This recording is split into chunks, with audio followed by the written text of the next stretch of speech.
When my wife's father died, my lazy wife inherited his house and $33 million. Then she kicked me out saying, "Find somewhere else to live or die, I don't care. You're useless now." Days later, the lawyer laughed. "Did you even read the will?" My wife went pale because the will said, "You know what they say about death bringing out the worst in people?" Well, they weren't kidding. When my father-in-law Richard Hayes kicked the bucket last month, I figured it would be one of those somber family moments where everyone comes together, shares memories, and maybe learns to appreciate what they've got. Boy, was I living in fantasy land. Richard had been sick for months, pancreatic cancer, the kind that doesn't mess around. I'd spent countless evenings at his bedside, listening to his stories about building his business empire from scratch, watching old war movies with him when Clarissa was too busy to visit. The man had grit, I'll give him that. Came from nothing and built a fortune that would make most lottery winners weep with envy. $33 million, to be exact, plus that ridiculous mansion in the hills that looked like something out of a Hollywood movie. I thought maybe, just maybe, watching her father waste away would teach my wife Clarissa something about loss. See, I'd been through this dance before when both my parents died in a car crash 5 years ago. That grief nearly destroyed me. The kind of soul-crushing pain that makes you question everything you thought you knew about life.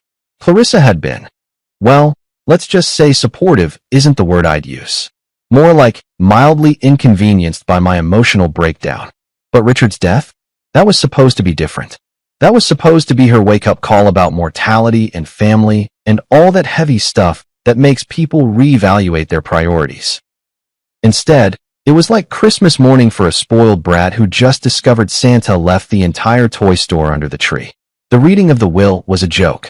Clarissa sat there in her designer black dress, probably cost more than most people's monthly rent, with this smug little smile playing at the corners of her mouth. When the lawyer announced she'd inherited everything, the mansion, the money, the whole damn empire, she didn't even try to hide her satisfaction. Just nodded like she'd been expecting it all along. Which, knowing Clarissa, she probably had been. That's when things got really ugly. Within a week, my sweet, loving wife transformed into someone I barely recognized. Gone was the woman I'd married 7 years ago, the one who used to laugh at my stupid jokes and steal French fries off my plate. In her place was this cold, calculating stranger who looked at me like I was something unpleasant she'd stepped in. The mansion became her kingdom, and I was suddenly the court jester who'd outlived his usefulness. She started making suggestions about how I should find my own path, now that she was financially independent. Because apparently, inheriting millions gives you the right to treat your spouse like expired milk. Then came that evening 3 weeks ago. I'll never forget it as long as I live.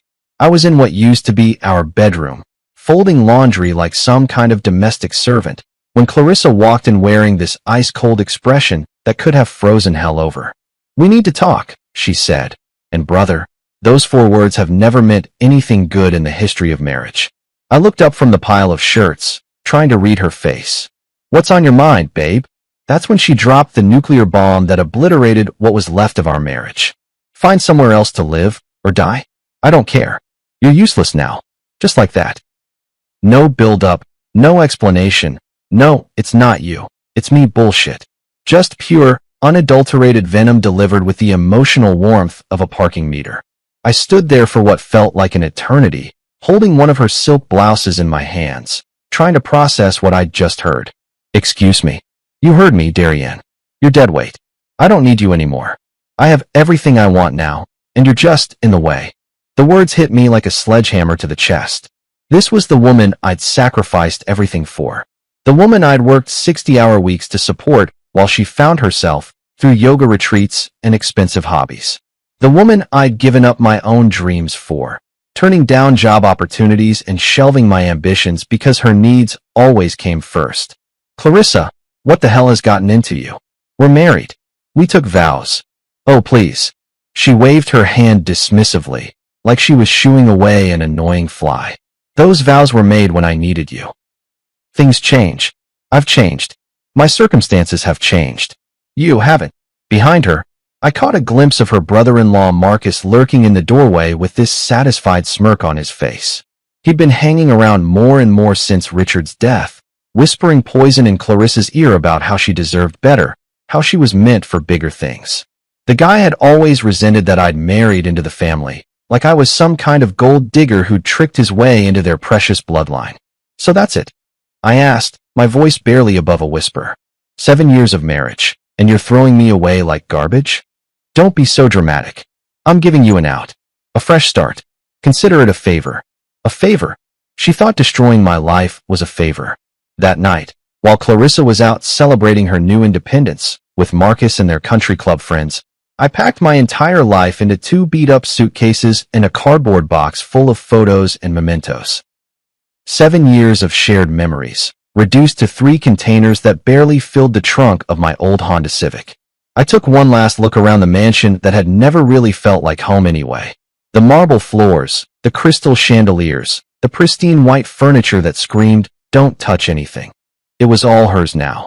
The woman who'd once promised to love me in sickness and in health, for richer or poorer, had just proven those words meant absolutely nothing when push came to shove. As I loaded my pathetic belongings into the car, I couldn't help but think about all the compromises I'd made, all the pieces of myself I'd given up to make her happy. The promotion I'd turned down because it would have meant relocating. The friends I'd lost touch with because Clarissa didn't approve of them. The hobbies I'd abandoned because they weren't sophisticated enough for her social circle. And for what? To be discarded the moment I was no longer useful? The worst part wasn't even the betrayal. It was the casual cruelty of it all. She didn't even have the decency to pretend it was difficult for her. No tears, no apologies, no acknowledgement of what we'd shared. Just cold, calculated dismissal, like I was an employee being laid off from a job I'd never applied for. As I drove away from that mansion for what I thought would be the last time, I caught a glimpse of Clarissa in the rearview mirror, standing in the doorway with her arms crossed, watching me leave like she was making sure the garbage truck had properly collected the trash. That image burned itself into my memory. My wife of 7 years, the woman I'd loved more than life itself, making absolutely certain that the man she'd deemed useless was finally out of her perfect new life. I had no idea that in just a few short weeks, that same image would come back to haunt her in ways she never could have imagined. Let me tell you about rock bottom. It smells like industrial-strength disinfectant mixed with the broken dreams of every poor bastard who's ever checked into the Sunset Motor Lodge. And brother, I was now the latest addition to that illustrious club of life's spectacular failures. The place looked exactly like what you'd expect from a joint that charged $39 a night and had a flickering neon sign that only managed to spell out SEO-optimized on a good day. The parking lot was a graveyard of beat-up cars and questionable life choices, and mine fit right in with the rest of the automotive disasters. The desk clerk, a guy who looked like he'd seen more action than a war correspondent and cared about as much, barely looked up when I stumbled through the door with my 2 suitcases and box of memories. He just slid a key across the counter and grunted something that might have been room 12 or move your car. Honestly, the guy's communication skills weren't exactly Harvard level. Room 12 turned out to be a masterpiece of budget hospitality. The carpet was this charming shade of "what the hell happened here?" and the wallpaper was peeling like a bad sunburn. The bed looked like it had been through more relationships than a Hollywood starlet, and the bathroom, well, let's just say I've seen crime scenes that were more inviting. But here's the kicker. This dump was paradise compared to the emotional wasteland I was living in. I collapsed onto that saga mattress that probably predated the Clinton administration and just lay there, staring at the water stain on the ceiling that looked suspiciously like either Jesus or maybe a really sad duck. The silence was deafening, broken only by the occasional sounds of domestic bliss from the adjoining rooms. You know, the kind of bliss that involves a lot of shouting and what sounded like someone getting acquainted with the furniture. That's when Clarissa's parting gift really started to eat at me. Before I'd packed my life into storage containers, she'd tossed me a handful of cash like I was some street performer who'd just butchered a Beatles song. "Here," she'd said, not even looking at me. "This should last you a few weeks until you figure out your next move." $300. 7 years of marriage, and I was worth $300 lousy dollars to her. I'd seen people tip more than that at fancy restaurants. But as I lay there listening to my upstairs neighbor apparently trying out for the Olympic furniture throwing team, something started gnawing at me. It wasn't just the humiliation or the betrayal, though those were doing a fine job of eating me alive from the inside. No, it was something else. Something that didn't add up. See, Richard Hayes wasn't the kind of guy who left things to chance. The man had been a perfectionist in everything. His business, his investments, hell, even the way he organized his sock drawer was like something out of a military handbook.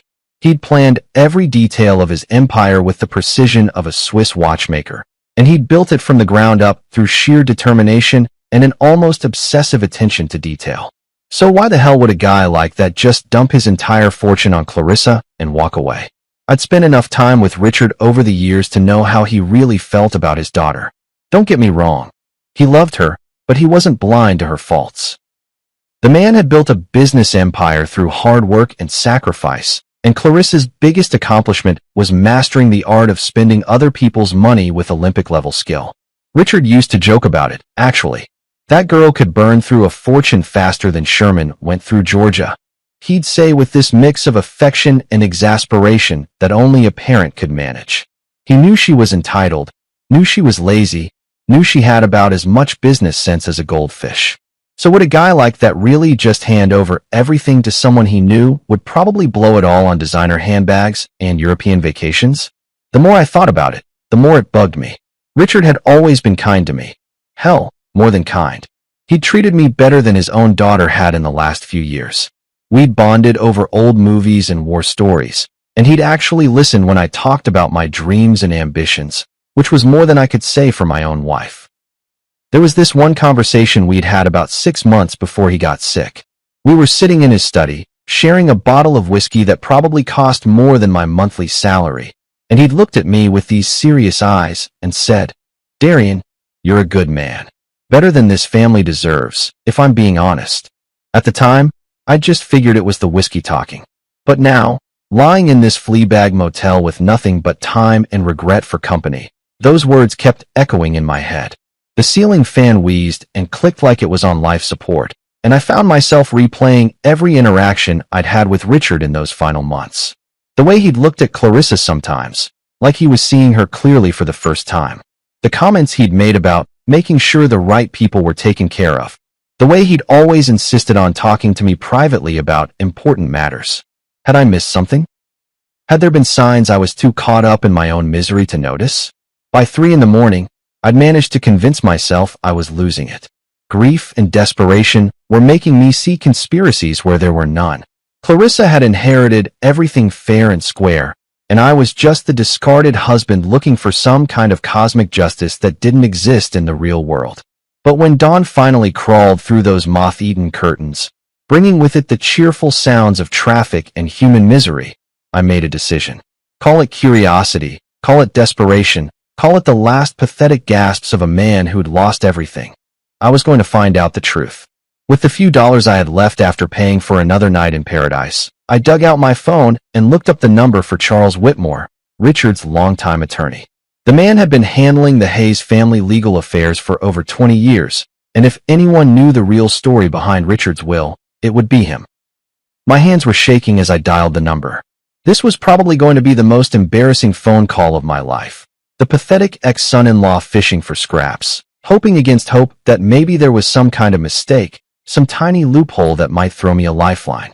But something deep in my gut told me this wasn't over. Richard Hayes had been too smart, too careful, too damn strategic to leave his life's work in the hands of someone he knew would destroy it. And if I was right, if there was more to this story than Clarissa's triumphant inheritance, then maybe, just maybe, the man she'd called useless was about to prove just how wrong she'd been. The phone rang once, twice, 3 times. When Charles Whitmore's receptionist finally answered, I took a deep breath and stepped into what I hoped wasn't just another dead end, but the beginning of something that might just change everything. Charles Whitmore's office was the kind of place that screamed old money from every mahogany-paneled surface. Walking through those doors felt like stepping into a different century, where handshake deals actually meant something and lawyers wore 3-piece suits because it was Tuesday, not because they were trying to impress anyone. The receptionist, a silver-haired woman who looked like she'd been guarding the gates of legal wisdom since the Eisenhower administration, informed me that Mr. Whitmore could see me immediately. That should have been my first clue that something was up. In my experience, lawyers don't just drop everything for broke guys who smell like cheap motel soap and desperation. But Charles? He greeted me like I was the prodigal son returning home for Christmas dinner. Darian, my boy. He practically jumped up from behind his massive desk, which was covered in more legal documents than a Supreme Court case. I've been trying to reach you for weeks. Your wife told me you'd left town. I stopped dead in my tracks. She told you what? Said you'd packed up and moved to, or was it Arizona? Nevada? Somewhere out west, anyway. Said you wanted a fresh start after Richard's passing and didn't want to be contacted about any legal matters. The blood in my veins turned to ice water. That lying, scheming, backstabbing which had been intercepting my mail, screening my calls, basically erasing me from existence while she played queen of the castle. I should have been furious, but honestly, I was almost impressed by the sheer audacity of it all. Charles, I said, trying to keep my voice steady, I've been staying at the Sunset Motor Lodge about 15 minutes from here. I never left town, and I sure as hell never told anyone I didn't want to be contacted. The old lawyer's eyebrows shot up so high they practically disappeared into his hairline. He walked over to a filing cabinet that looked like it could survive a nuclear blast and pulled out a thick manila folder with Richard's name on it. Son, we need to talk. And I mean right now.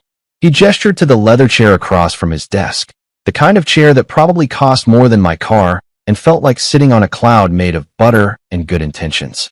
Charles settled behind his desk with the folder in front of him, looking at me like he was about to deliver news that would either make my day or ruin my life.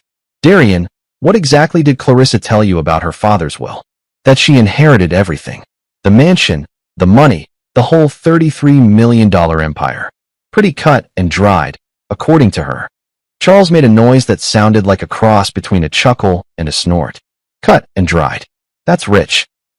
He opened the folder and pulled out what looked like the original will, thick, official-looking papers with more seals and signatures than a peace treaty. Let me ask you something, son. Did you actually see this alleged will? Were you present at the reading? I thought back to that day.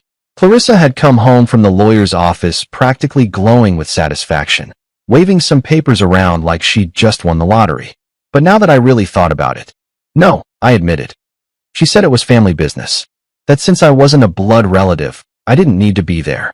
She brought home copies of some documents, but I never saw the actual will. Copies. Charles shook his head like I'd just told him I'd bought the Brooklyn Bridge from a guy in a trench coat. Of course she did. He turned the will around so I could see it, and my heart started pounding like I'd just run a marathon. Even upside down, I could see my name mentioned multiple times throughout the document. Darian, according to Richard's actual last will and testament, the one he signed, witnessed, and notarized in this very office, you are the primary beneficiary of his estate. The words hit me like a freight train carrying a cargo of disbelief. I'm sorry, what? The mansion, 70% of his liquid assets, controlling interest in his business holdings. It's all yours, son. Every last penny of it. I stared at the document like it was written in ancient Sumerian. But Clarissa said. Clarissa was left $10 million, Charles continued, flipping through the pages. A very generous inheritance, mind you. But it came with conditions. What kind of conditions? Charles adjusted his reading glasses and found the relevant section. The bequest to Clarissa Hayes Morrison is contingent upon her treatment of her husband, Darian Morrison, following Richard's death.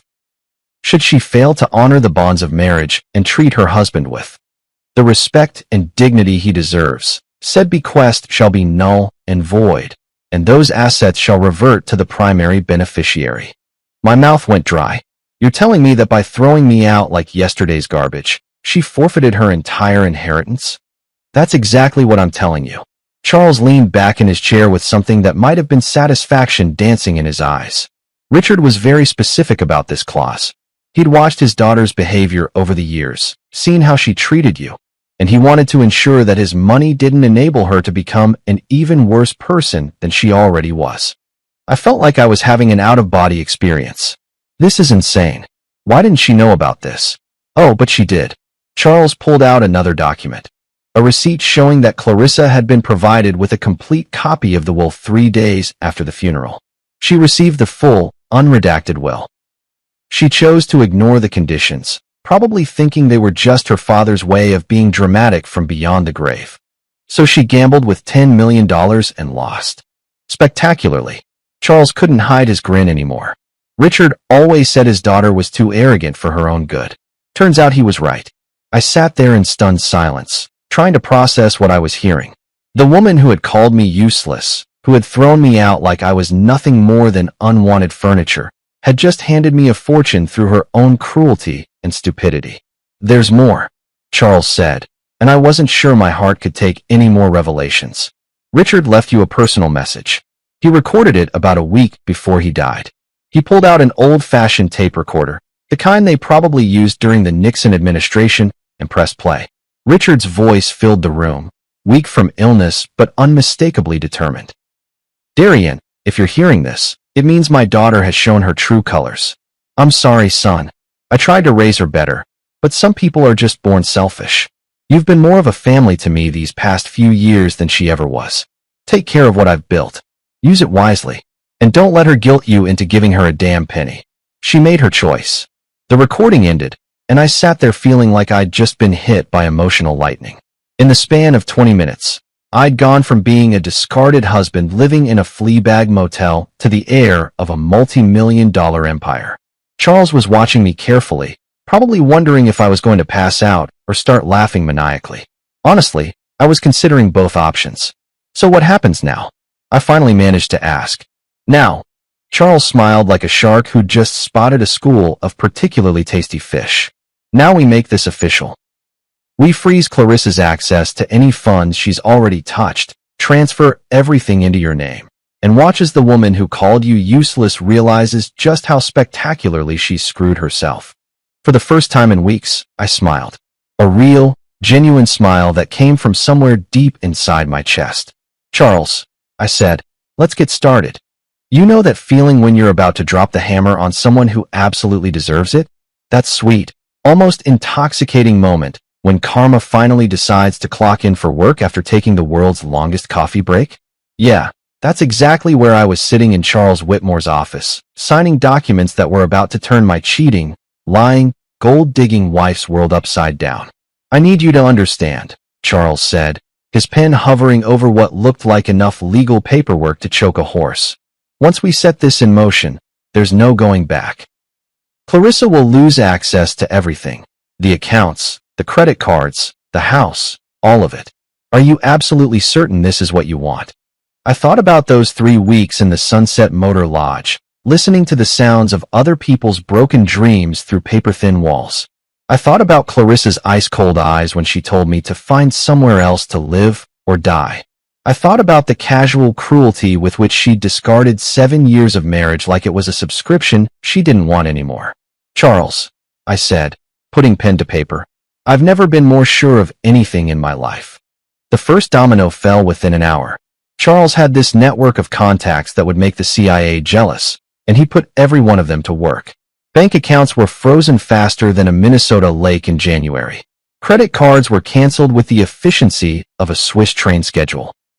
The utilities at the mansion, electricity, gas, water, internet, even the fancy security system, were all transferred back into my name by close of business. But the real kicker was Rosa Delgado. Rosa was a private investigator who looked like she could bench press a Buick and had a reputation for finding dirt on people that would make a tabloid journalist weep with envy. Charles had worked with her on dozens of cases over the years, and when he called her about investigating the forged documents Clarissa had been waving around, she was practically salivating over the phone. "Honey," she told me during our brief introduction, "I've seen some grade-A scumbags in my time. But a woman who forges her dead daddies will to screw over her husband? That's a special kind of evil. This is going to be fun." By 5 o'clock that afternoon, Rosa had already uncovered enough evidence to sink Clarissa's little fraud scheme deeper than the Titanic. Turns out my dear wife had paid some 2-bit document forger named Jimmy, the font Castellano, to create a fake while using letterhead stolen from Charles's office. The guy apparently specialized in fake IDs for college kids, but Clarissa had convinced him to branch out into high-end document fraud for the low price of $50,000. The beautiful irony? She'd paid him with money from Richard's accounts, money that, according to the real will, she never had legal access to in the first place. It was like watching someone rob a bank with a gun they'd stolen from the same bank. While Rosa was busy building a case that would make the DA's office Christmas dreams come true, I decided to take a little drive. After 3 weeks of feeling like the world's biggest loser, I figured it was time to remind myself what winning felt like. I pulled up to the mansion just as the sun was setting, casting long shadows across the perfectly manicured lawn that probably cost more to maintain than most people's annual salaries. The house looked different somehow, smaller, less intimidating. Maybe that's what happens when you realize you actually own something instead of just visiting it. The front door was locked, but Charles had given me the new keys along with a smug little smile that suggested he'd been planning this moment for weeks. I let myself in like I owned the place, which, according to a stack of legal documents, I actually did. The sound of my footsteps echoed through the marble foyer, and I couldn't help but grin. 3 weeks ago, I'd been sneaking around this place like a guest who'd overstayed his welcome. Now I was home. That's when I heard it. The unmistakable sound of Clarissa having a complete and total meltdown in the kitchen. What do you mean the card was declined? That's impossible. I have millions in that account. I followed the sound of her voice, finding her standing next to the granite kitchen island with her phone pressed to her ear and her face red with the kind of fury that usually precedes someone getting slapped with a restraining order. Yes, I'll hold. She snapped at whatever poor customer service representative had drawn the short straw. She was wearing one of her designer outfits, the kind that cost more than most people's cars, but her usual perfect composure was cracking like cheap paint. That's when she noticed me standing in the doorway, and her face went through more color changes than a mood ring in a lightning storm. Darian. Her voice was small, confused, like she was seeing a ghost. What are you doing here? I live here, I said, pulling out the keys and jingling them just to watch her face contort with confusion. Remember? This is my house. Your house? What the hell are you talking about? I inherited. You inherited jack shit, Clarissa. I walked over to the kitchen counter and leaned against it like I owned the place, which I did. Turns out your daddy left you a nice little allowance, but it came with strings attached. Strings you cut the moment you decided I was useless. Her phone was still connected to customer service, and I could hear a tinny voice asking if she was still there. She hung up with the kind of violence usually reserved for fly swatters and tennis rackets. That's impossible. I read the will. Everything was left to me. You read a forgery, sweetheart. A really expensive, really illegal forgery that's about to land you in more trouble than a turkey at Thanksgiving dinner. The color drained from her face like someone had pulled a plug. You're lying. Am I? Check your credit cards again. Try to access your bank accounts. Hell, try to turn on the lights when it gets dark. See what happens when the electric company doesn't get paid. As if on cue, her phone started ringing. The caller ID showed her personal banker's name, and she answered it with the kind of desperation you usually see in disaster movies. Richard, thank God you called. There's been some terrible mistake with my accounts. What? Frozen? What do you mean frozen? I watched her face cycle through the 5 stages of grief and fast forward. Denial, anger, bargaining, depression, and finally, a kind of stunned acceptance that suggested her brain was finally catching up to reality. But I'm Richard Hayes's daughter. I inherited. What do you mean I need to speak to my lawyer? She hung up and stared at me like I'd just grown a second head. For the first time since I'd known her, Clarissa was completely, utterly speechless. Here's the thing, babe, I said, savoring every word like fine wine. Your father knew exactly what kind of person you were. He left you $10 million. More money than most people see in 10 lifetimes. But only if you could manage to treat your husband like a human being for 5 minutes. You couldn't even do that. Her phone rang again, then again, and again. Every bank, every credit card company, every financial institution she'd been bleeding dry was suddenly very interested in having a conversation about her account status. I headed toward the door, then stopped and turned back to her. She was still standing there in shock, her phone buzzing with the sound of her entire financial world imploding. Oh, and Clarissa? I said, my hand on the doorknob. You might want to call a lawyer. A good one. Because forgery and fraud are felonies. And I hear orange really isn't your color. As I walked out of what was now officially my house, I could hear her screaming my name behind me. But for the first time in weeks, the sound of Clarissa's voice didn't fill me with dread. It sounded like music. 2 days. That's how long it took for Clarissa's carefully constructed world of luxury and entitlement to come crashing down like a house of cards in a hurricane. And let me tell you, watching it happen was better than Christmas morning, the Super Bowl, and finding $20 in an old jacket pocket all rolled into one beautiful, karma-soaked package. I'd been staying at a decent hotel downtown. Nothing fancy, but a hell of an upgrade from the Sunset Motor Lodge and its symphony of human misery. Charles had advanced me some funds from the estate, enough to get a room with actual hot water and a bed that didn't feel like it was stuffed with broken dreams and regret. The irony wasn't lost on me that I was using Clarissa's inheritance money to pay for my temporary accommodations. My phone had been ringing non-stop since the financial apocalypse began. Clarissa, her mother Eleanor, her worthless brother-in-law Marcus, even some of her country club friends. They were all calling with increasingly frantic messages that ranged from confused to desperate to downright threatening. I'd listened to a few of them just for the entertainment value, but mostly I just let them pile up like snow in a blizzard. The best one was from Clarissa herself, left at 2:30 in the morning on day 1. Darian, there's some kind of horrible mistake. Daddy left everything to me, not you. You can't seriously believe that senile old lawyer over your own wife. Call me back immediately. We need to fix this before it gets out of hand. By day 2, the tone had shifted considerably. Darian, please, you have to stop this insanity. I'm still your wife, for God's sake. Whatever Charles Whitmore told you, it's wrong. Daddy would never do this to me. He loved me. I was his little girl. That one actually made me laugh out loud. Richard's little girl, who couldn't be bothered to visit him during his final months unless she needed something. But I wasn't ready to face her yet. I needed time to process everything, to wrap my head around the fact that I'd gone from motel-dwelling reject to multimillionaire in the span of 48 hours. So I took a little vacation from reality, ordering room service and watching pay-per-view movies while Rosa Delgado and Charles Whitmore systematically dismantled every aspect of Clarissa's fraudulent little empire. Rosa called me with updates that were better than any soap opera. Your wife tried to withdraw cash from 3 different ATMs yesterday, she told me with obvious glee in her voice. When that didn't work, she went into the bank and made such a scene that they had to call security. Apparently, she demanded to speak to the president of the bank and accused them of conspiring against her. Please tell me someone got that on video. Honey, this is the digital age. Everything's on video. I've got enough footage to make a reality show called When Rich Girls Go Broke. Charles had been busy too, filing all the necessary paperwork to make the inheritance transfer official and working with the district attorney's office to build a fraud case against Clarissa that would make Al Capone's tax evasion charges look like a parking ticket.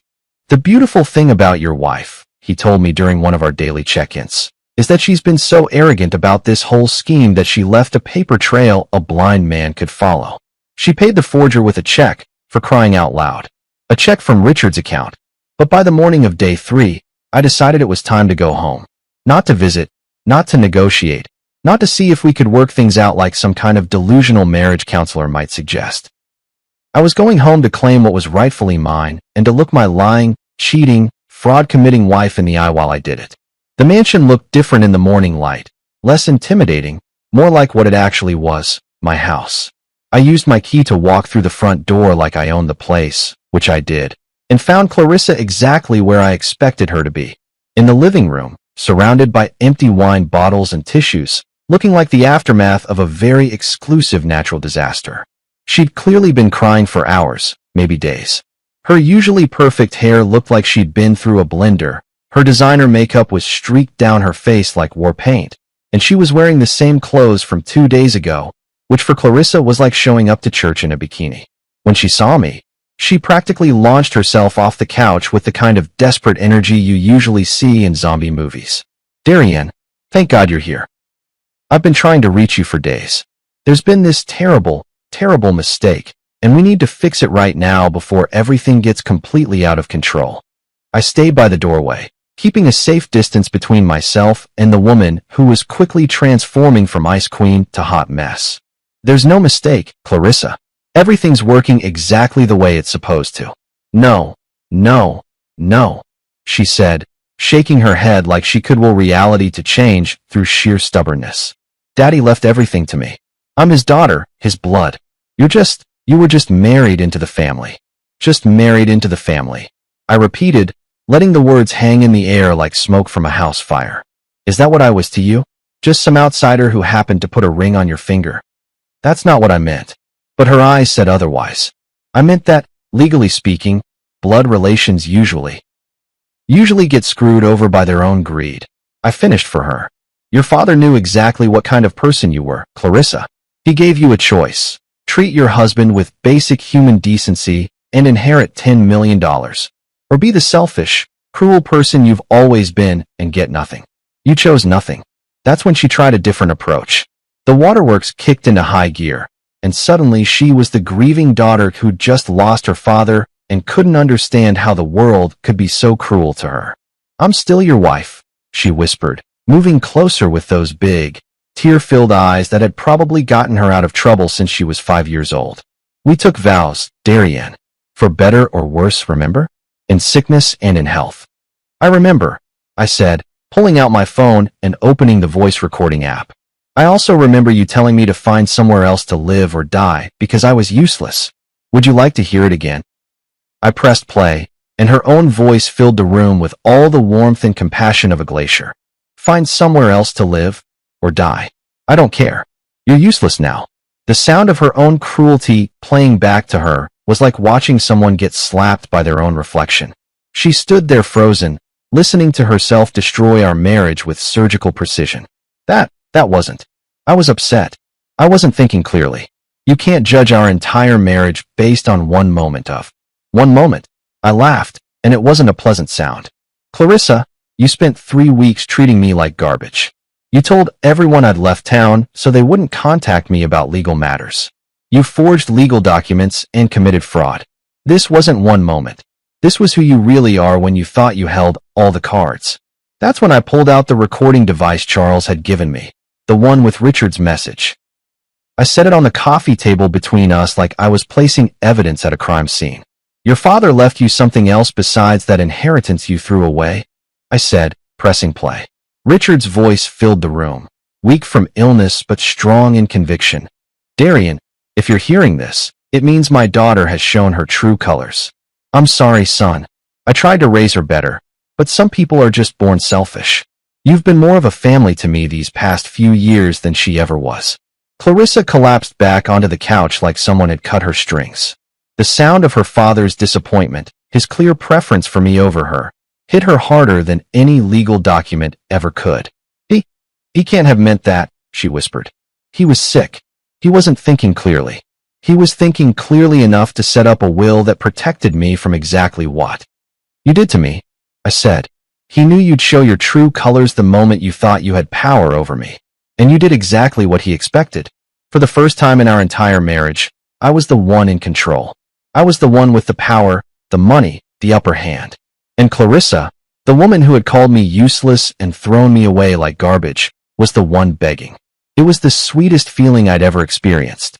Just when I thought the circus couldn't get any more entertaining, the ringmaster herself decided to make a grand entrance. Eleanor Hayes, Clarissa's mother and the undisputed queen of looking down her nose at people she considered beneath her social status, showed up at my front door like some kind of well-dressed avenging angel with a Chanel purse and enough jewelry to fund a small country's defense budget. I was in Richard's old study, my study now, going through some of his business files when I heard the commotion downstairs. Actually, commotion might be putting it mildly. It sounded more like someone was trying to stage a hostile takeover of my foyer, complete with shouting, dramatic gestures, and what I could only assume were threats involving expensive lawyers and social ruin. Where is he? Eleanor's voice carried through the mansion like she was addressing the Roman Senate. Where is that opportunistic little weasel who's trying to steal my daughter's birthright? Charming. Always nice to know what your in-laws really think of you. I made my way downstairs to find Eleanor standing in the middle of the living room like she was posing for a portrait entitled Rich Woman Having a Meltdown. She was wearing one of those outfits that screams, I have more money than God, and I want everyone to know it. A designer suit that probably cost more than most people's cars, pearls that looked like they could choke a horse, and enough diamonds to blind a small aircraft. Clarissa was hovering nearby, looking like a scolded child who'd called mommy to fix her problems. Which, let's face it, was exactly what had happened. "Ah, Eleanor," I said, walking into my own living room like I belonged there, which I did. "What a pleasant surprise. To what do I owe this visit?" She turned to face me with the kind of look that could freeze hell over, her perfectly made-up face twisted into an expression of pure disdain. "You know exactly why I'm here, you little gold-digging parasite." "Parasite?" I laughed, settling into Richard's favorite armchair, my favorite armchair now. That's rich, coming from a woman whose entire family has been living off Richard's money for the past 30 years. Her face went through more color changes than a sunset, but she managed to compose herself with the kind of self-control that only comes from decades of practice at being condescending to people she considers inferior. "Let's skip the pleasantries, shall we?" She reached into her purse and pulled out a checkbook that looked like it had seen more action than a war correspondent. "I'm prepared to make you a very generous offer to resolve this misunderstanding." "Misunderstanding?" I raised an eyebrow. "Is that what we're calling fraud now? How very upper class of you." She ignored my comment and started writing out a check with the kind of flourish usually reserved for signing peace treaties. $2 million, she announced, tearing off the check and holding it up like it was the Holy Grail. "More money than you've ever seen in your pathetic little life. Take it, sign whatever papers need to be signed to return my daughter's inheritance, and disappear from our lives forever." I stared at the check, then at Eleanor, then back at the check. The woman was serious. She actually thought she could buy me off like some kind of discount hitman. $2 million, I repeated slowly, like I was savoring each word. "That's your opening offer?" Her eyes lit up with the kind of predatory satisfaction that suggested she thought she'd found my price. "I knew you'd see reason. You always struck me as a practical man, despite your humble origins." "Oh, I am practical," I said, standing up and walking over to her. "Practically insulted that you think I'm stupid enough to trade a $33 million inheritance for pocket change." The confident smile slipped from her face like makeup in a rainstorm. "Excuse me. You heard me. Your daughter forged legal documents to try to steal my inheritance. Your dead husband left me everything because he knew exactly what kind of people his family really were. And now you're trying to bribe me into giving up what's legally mine. The balls on you people are absolutely astronomical." Eleanor's composure cracked like cheap paint. She grabbed the check back and started writing furiously. $5 million, she snapped, practically throwing the new check at me. "That's more than enough to set you up for life. You could buy a nice little house somewhere far away from here and live comfortably for the rest of your miserable existence."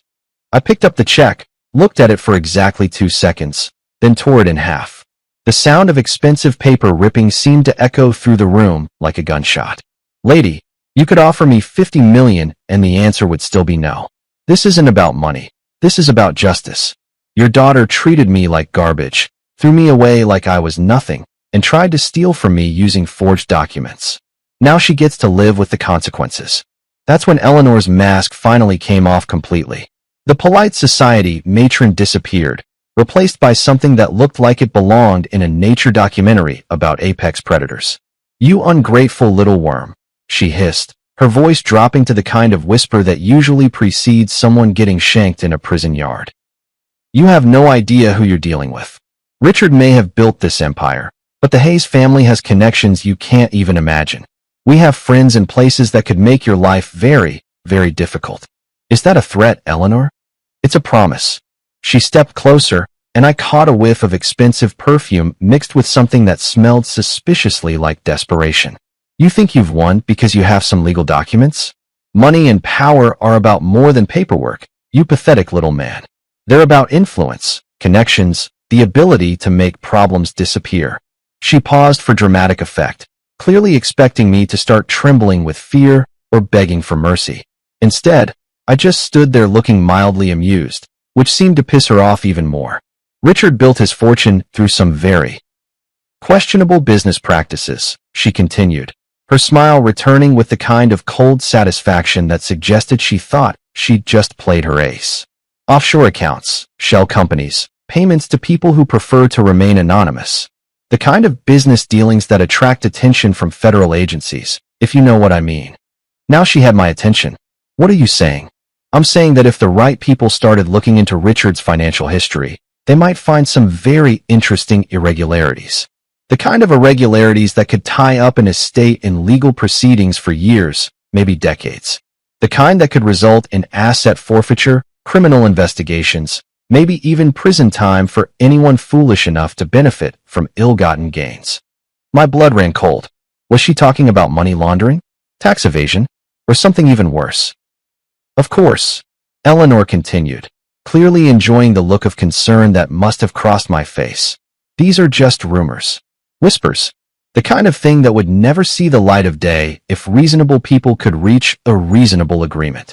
She pulled out her checkbook again, this time writing with slow, deliberate strokes. $10 million, she said, holding up the check like it was a peace treaty. Take the money, sign the papers, walk away clean. Because if you don't, I promise you'll spend the rest of your life wishing you had. I stared at the check, then at Eleanor's smug face, then at Clarissa, who was watching this whole exchange like it was a tennis match where her entire future depended on the outcome. For the first time since this whole mess started, I felt a flicker of doubt. What if Eleanor was telling the truth? What if Richard's empire really was built on something illegal? What if I was about to inherit a fortune that would destroy my life instead of saving it? But as I stood there in that room, surrounded by the wealth and luxury that Richard had built through decades of hard work, I realized something important. Eleanor Hayes was desperate. Desperate people say desperate things, make desperate threats, and desperate promises. And if there's one thing I'd learned from my years of being married into this family, it's that desperate rich people are often the most dangerous kind. Eleanor, I said finally, my voice steady despite the tornado of doubts swirling in my chest. I think it's time for you to leave my house. Her face went white with rage. Your house? This will never be your house, you pathetic. Get out, I said, walking to the front door and holding it open. Now, as she stormed past me, her pearls clicking together like angry castanets, she stopped and turned back one last time. This isn't over, she whispered. Not by a long shot. And as I watched her drive away in her ridiculously expensive car, I couldn't shake the feeling that she might be right. Eleanor's threats echoed in my head like a bad song you can't shake, the kind that plays on repeat until you want to take a sledgehammer to your radio. After she'd stormed out of my house with all the dignity of a pissed-off peacock, I found myself standing in Richard's study, my study, staring at filing cabinets full of business documents that suddenly felt less like treasure chests and more like potential Pandora's boxes. Was I sitting on a fortune built from blood money? Had the man I'd respected, the father-in-law who'd treated me better than his own daughter ever had, been running some kind of criminal enterprise under the cover of legitimate business? The possibility made my stomach churn like a washing machine full of regret and bad decisions. I called Charles first, because if anyone would know about skeletons in Richard's closet, it would be his lawyer of 20 years. Eleanor came to see me today, I told him without preamble. She made some interesting allegations about Richard's business practices, something about offshore accounts and federal agencies.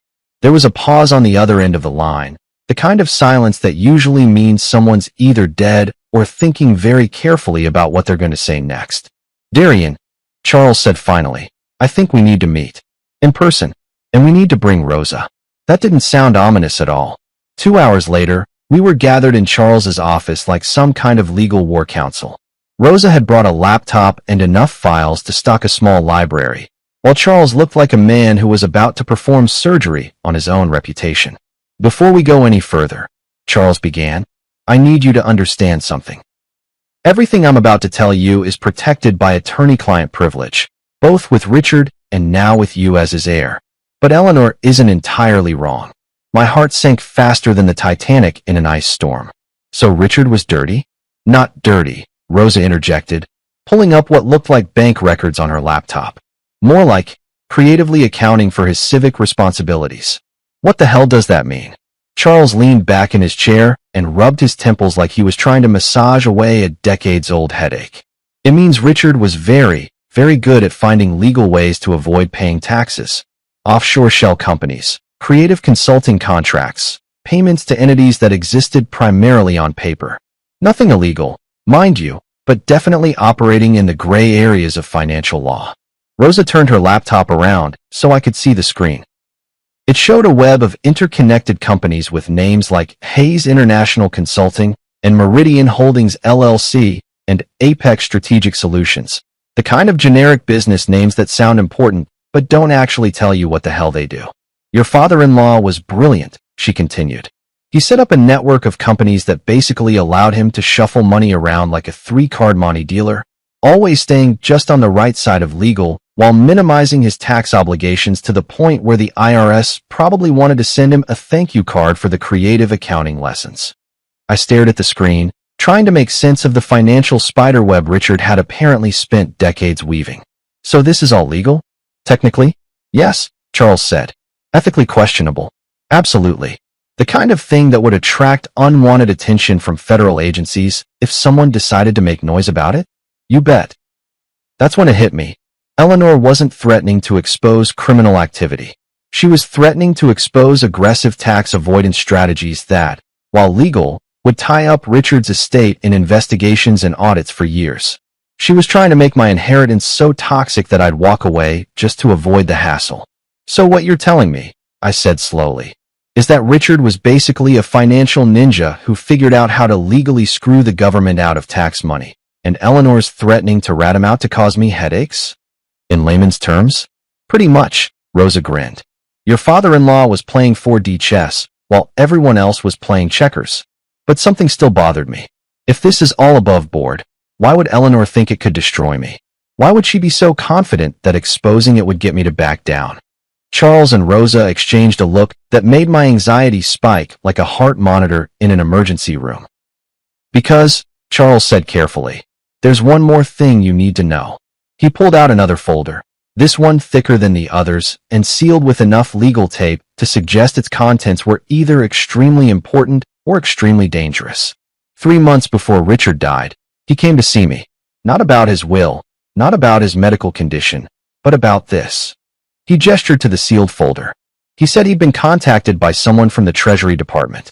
Someone asking questions about his business practices. The room suddenly felt about 20 degrees colder. What kind of questions? The kind that suggests someone had been looking very closely at his financial activities for a very long time, Rosa said. The kind that suggests maybe Richard's creative accounting had finally attracted the wrong kind of attention. But here's the thing, Charles continued, breaking the seal on the folder with the solemnity usually reserved for reading last rites. Richard wasn't worried about the investigation. In fact, he seemed almost relieved. He pulled out a stack of documents that looked official enough to make my palms sweat. Treasury Department letterhead, FBI insignias, the kind of government paperwork that either means you're about to get a medal or about to get arrested. Darian, Charles said, looking me straight in the eye. Richard had been working with federal authorities for over 2 years. Everything you're inheriting, the money, the businesses, all of it, was part of an authorized operation to track down actual money launderers and tax evaders. I felt like someone had just told me that gravity was optional and the sky was actually purple. You're telling me Richard was an undercover agent? Not exactly, Rosa said, taking over the explanation with the kind of enthusiasm that suggested she'd been dying to tell this story. More like a very well-compensated informant. The Fed suspected that some of Richard's business associates were using similar shell company setups for actual criminal purposes, drug money, human trafficking, the really nasty stuff. They needed someone on the inside who understood how these financial networks operated. She pulled up another screen on her laptop, this one showing what looked like an organizational chart that would make a conspiracy theorist weep with joy. For 2 years, Richard fed information to the Treasury Department and the FBI about suspicious financial activities in his business circles. Every questionable transaction, every shady deal, every offshore account that smelled fishy, he documented it all and handed it over to the authorities. Charles leaned forward, and for the first time since I'd known him, the old lawyer looked genuinely excited. The beautiful part is that Eleanor has no idea. She thinks she's threatening to expose Richard's crimes, but what she'd actually be exposing is a federal investigation that resulted in the arrests of 15 major financial criminals and the seizure of over $100 million in illegal assets. I sat there in stunned silence, trying to process the fact that my supposedly crooked father-in-law had actually been Batman in a business suit, fighting financial crime from the inside, while maintaining the perfect cover of a slightly shady businessman. So when Eleanor threatens to expose Richard's dark secrets, I said slowly, she's actually threatening to expose herself as the daughter of a federal informant who helped take down a criminal network? Exactly, Rosa grinned. The woman is basically threatening to shoot herself in the foot with a cannon. But even as relief washed over me like a cool breeze on a hot day, another thought occurred to me. If Richard was working with the feds, and Eleanor doesn't know about it, then she's about to walk into a trap of her own making. Charles finished. And we're going to let her. For the first time in days, I smiled. A real, genuine, from the bottom of my soul smile. My father-in-law hadn't just left me a fortune, he'd left me a legacy of justice. And his family was about to learn that some games are rigged from the start. You know what they say about the best-laid plans of mice and men? Well, sometimes those plans involve wearing a wire to dinner with your lying, scheming ex-wife and her equally crooked mother while federal agents listen in from a van parked outside your house. Not exactly what I'd pictured when I signed up for marriage 7 years ago, but life has a funny way of throwing you curveballs when you're expecting fastballs. After discovering that Richard had been working with the feds, Charles made a phone call that changed everything. Within 6 hours, I was sitting across from Agent Sylvia Martinez of the FBI, a woman who looked like she could bench press a Buick and had the kind of no-nonsense attitude that made you want to confess to crimes you'd never even thought about committing. Mr. Morrison, she said, settling into the chair across from me in Charles's office. Your father-in-law was instrumental in helping us build cases against some very dangerous people. His cooperation led to multiple arrests and the seizure of significant criminal assets. So I've been told, I said, still trying to wrap my head around the idea that Richard had been living a double life as some kind of financial superhero. But what does that have to do with me? Agent Martinez smiled, and it was the kind of smile that usually preceded someone having a very bad day. Your wife and mother-in-law are about to make a very big mistake. They're going to try to blackmail you with information about Richard's business dealings, not knowing that everything they think they know about him is exactly what we wanted his criminal associates to believe. She pulled out a small device that looked like something out of a spy movie, the kind of wire that probably cost more than my old car and was about as sophisticated as a NASA satellite. We'd like you to wear this during your next conversation with them. Let them make their threats. Let them try to extort you. Let them dig themselves deeper into a hole they don't even know they're standing in. I stared at the device like it might bite me. You want me to set up my own wife? Mr. Morrison, your wife forged legal documents, committed fraud, and is now attempting to extort money from you using false information about federal investigations. She set herself up. We're just giving her enough rope to hang herself with. Charles leaned forward, his eyes twinkling with the kind of mischief that suggested he'd been looking forward to this moment for years. Darian, think about it. Clarissa threw you away like garbage when she thought she had all the power. Now she's about to discover what real power looks like. That evening, I was back at the mansion, wearing a wire that felt like it was burning a hole through my chest. The FBI surveillance van was parked 3 houses down, disguised as a cable repair truck.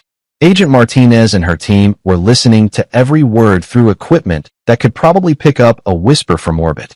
Right on schedule, Clarissa and Eleanor showed up at my front door like a pair of well-dressed vultures circling a particularly appetizing carcass.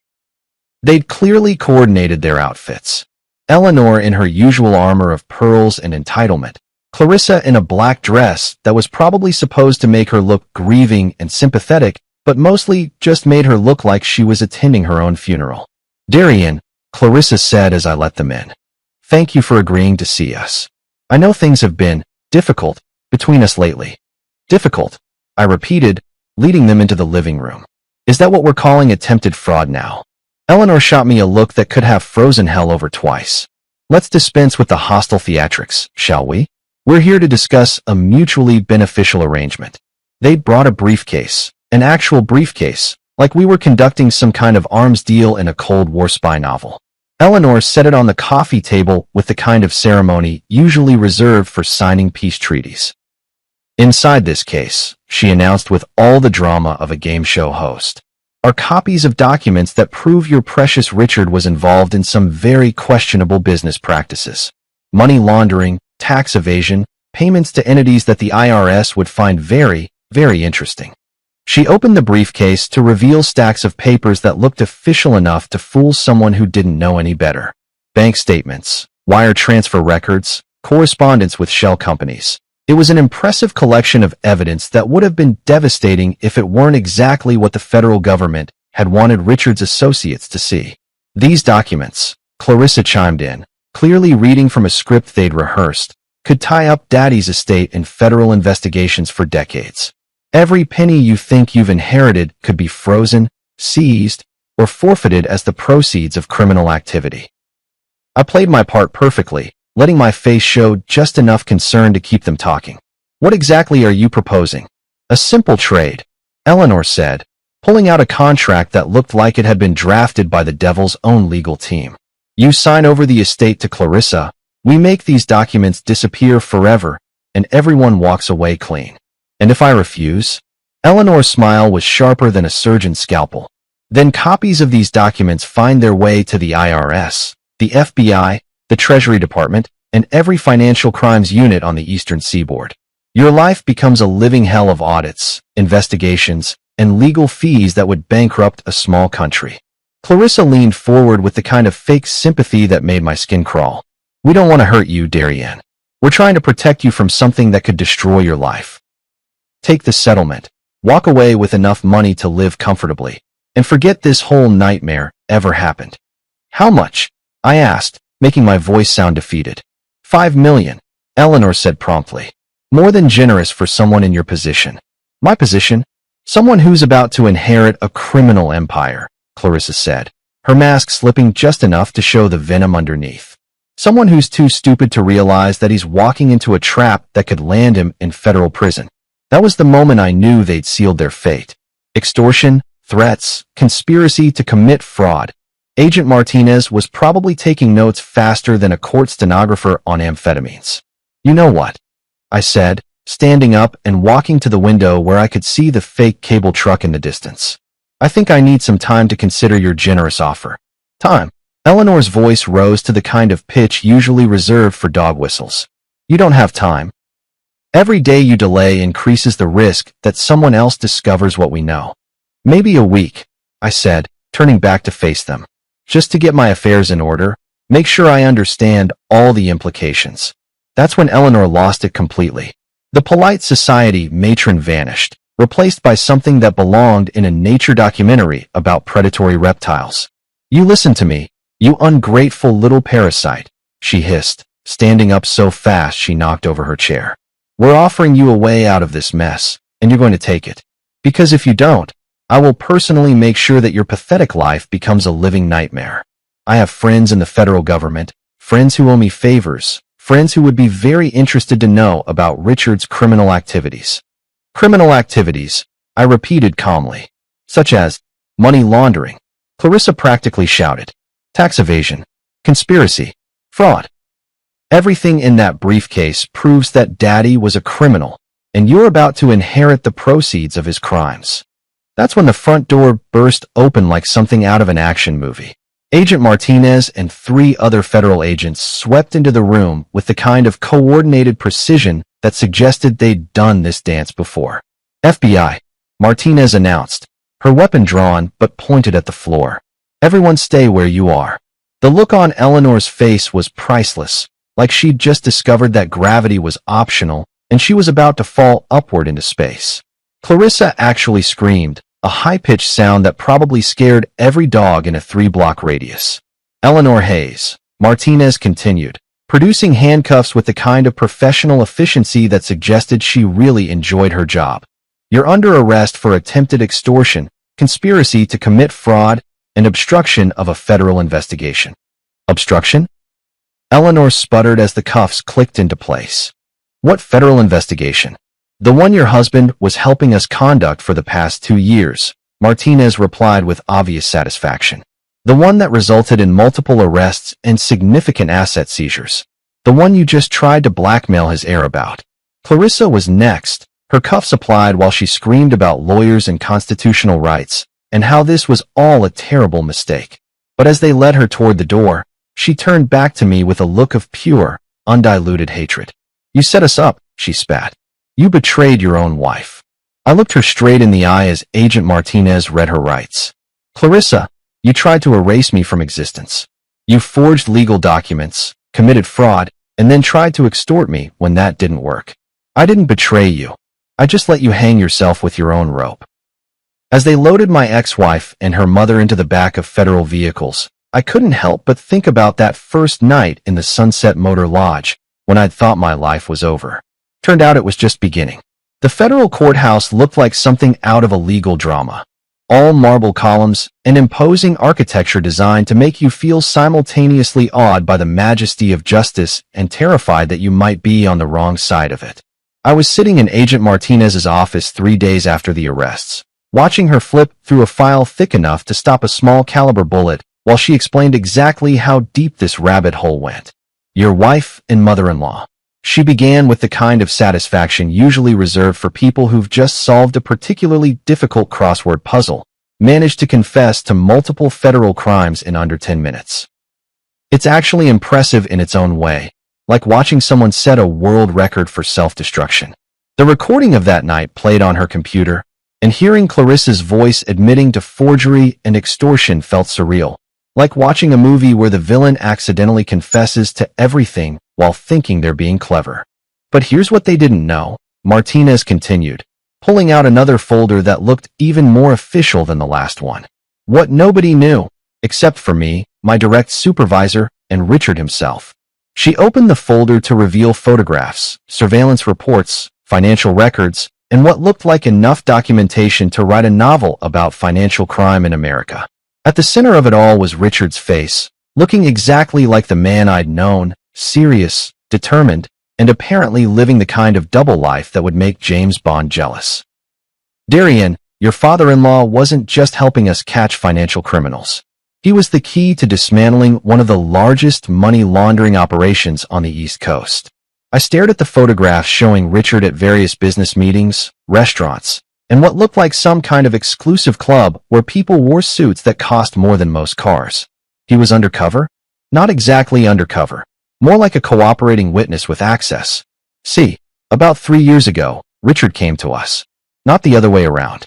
He'd figured out that some of his business associates were using shell companies similar to his own for genuinely criminal purposes. She pulled out a chart that looked like something you'd see in a crime movie. Names connected by red string, photographs of stern-looking men in expensive suits, and financial flows that resembled a spider web designed by someone with a PhD in complexity theory. Marcus Valdez, Tommy the Fish Marconi, Elena Kozlova. These people weren't just avoiding taxes like Richard. They were washing money for drug cartels, human trafficking operations, and arms dealers. We're talking about billions of dollars in criminal proceeds flowing through legitimate-looking businesses. The names meant nothing to me, but the photographs did. I recognized a few faces from Richard's social events. Men who'd seemed perfectly respectable at charity galas and country club dinners. Men who'd shaken my hand and asked about my golf game while apparently running criminal enterprises on the side. Richard could have just walked away, Martinez continued. Could have kept his mouth shut and his hands clean. Instead, he came to us and said he wanted to help bring them down. She pulled out what looked like a personal letter, handwritten on Richard's familiar stationery. He wrote this after his cancer diagnosis, about 6 months before he died. It's part of the case file now, but I think you should read it. I took the letter with hands that weren't quite steady. Richard's handwriting was still strong despite his illness, and reading his words felt like having a conversation with a ghost. Agent Martinez, I know I don't have much time left, and there are things I need to make sure you understand. I didn't cooperate with your investigation because I was afraid of going to prison, or because I wanted some kind of deal for myself. I did it because I realized that my pursuit of financial advantage had put me in the same circles as genuinely evil people, and I couldn't live with myself if I didn't try to stop them. Asterisk. I've built a fortune through legal but ethically questionable means. I won't pretend otherwise. But these people, Valdez, Marconi, the others, they profit from human suffering in ways that make my tax avoidance look like jaywalking. If my information can help put them behind bars, then maybe some good can come from the mistakes I've made. Asterisk. I'm leaving everything to Darian because he's the only person in my family who has genuine integrity. My daughter has become everything I hoped she wouldn't. Entitled, cruel, and willing to hurt others for personal gain. My wife Eleanor has enabled that behavior for years. But Darian, he's a good man who deserves better than the family he married into. Asterisk. Please make sure he understands that every dollar he inherits is legitimate. Not just legally, but morally. The government has verified that all assets in my estate come from lawful sources. He doesn't need to feel guilty about benefiting from my cooperation with your investigation. He's earning it by being the kind of person worthy of inheriting it. Asterisk. Use him well, Agent Martinez. He's stronger than he knows. Asterisk. I set the letter down with tears I didn't realize I'd been holding back. Richard hadn't just left me money, he'd left me vindication. Proof that someone had seen my worth when everyone else, including myself, had written me off as useless. The beautiful irony, Martinez said with a grin that suggested she'd been saving this revelation for last, is that Eleanor's threats were completely backwards. Every criminal activity she thought she could expose Richard for was actually part of an authorized federal operation.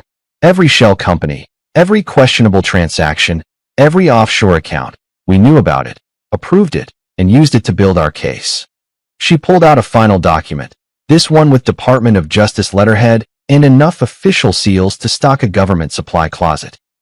This is a letter of commendation for Richard Hayes, recognizing his contribution to Operation Clearwater, the investigation that led to 17 arrests, the seizure of $347 million in criminal assets, and the disruption of multiple international criminal enterprises.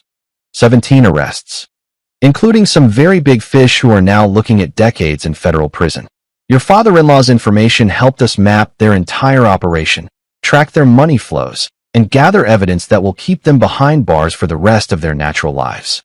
I thought about Clarissa and Eleanor, sitting in federal detention right now, probably still convinced they'd been the victims of some elaborate conspiracy. The irony was delicious. They tried to blackmail me with evidence of Richard's supposed crimes, not realizing they were actually threatening to expose their own ignorance about a federal investigation that had already concluded successfully. So when Eleanor said she had friends in the federal government who would be interested in Richard's activities, she was technically correct. Martinez laughed. We were very interested in his activities. Interested enough to give him a commendation and authorize payment of $2.3 million in consulting fees for his cooperation. My head snapped up.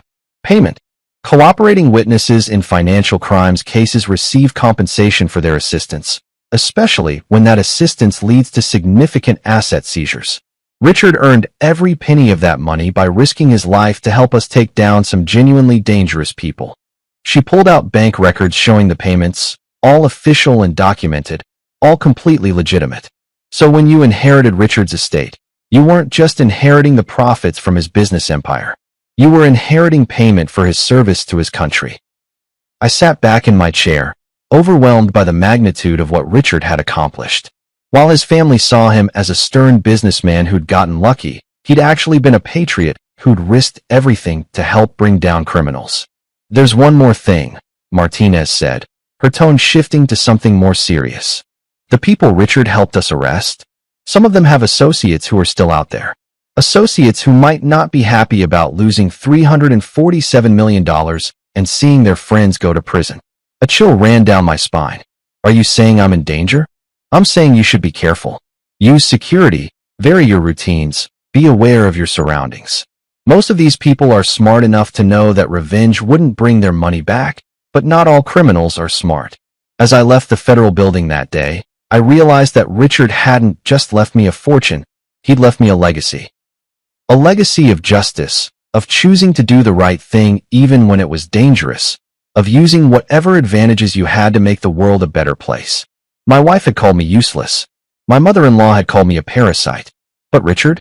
Richard had called me worthy. And he'd been right all along. 6 months later, the mansion didn't feel like Richard's house anymore. It felt like home. My home. I'd redecorated the place from top to bottom, replacing Eleanor's gaudy taste with something that actually reflected who I was instead of who I was supposed to impress. The library had become my office, filled with plans for my newest project, and Richard's old study was now something I was particularly proud of. The Whitmore Foundation for Family Integrity wasn't just some tax write-off charity. It was my chance to help other people who'd been screwed over by greedy relatives and manipulative spouses.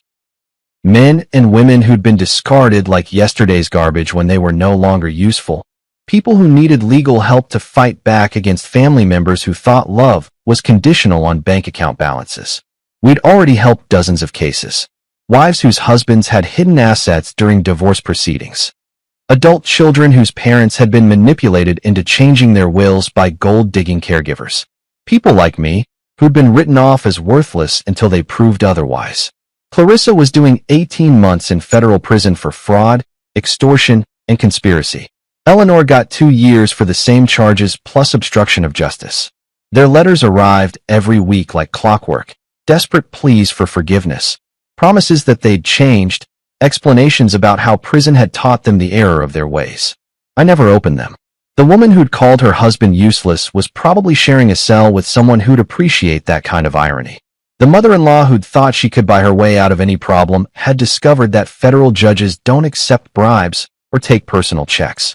Sometimes I'd stand on the balcony where Richard used to watch the sunset, holding a glass of his favorite whiskey and thinking about how much had changed. The scared, broken man who'd packed his life into 2 suitcases was gone, replaced by someone who understood his own worth. Charles had been right about one thing. Sometimes the pawn really does become the king. And this king? This king wasn't interested in ruling through fear or money or manipulation. I was building something better than an empire. I was building a legacy that would have made Richard proud.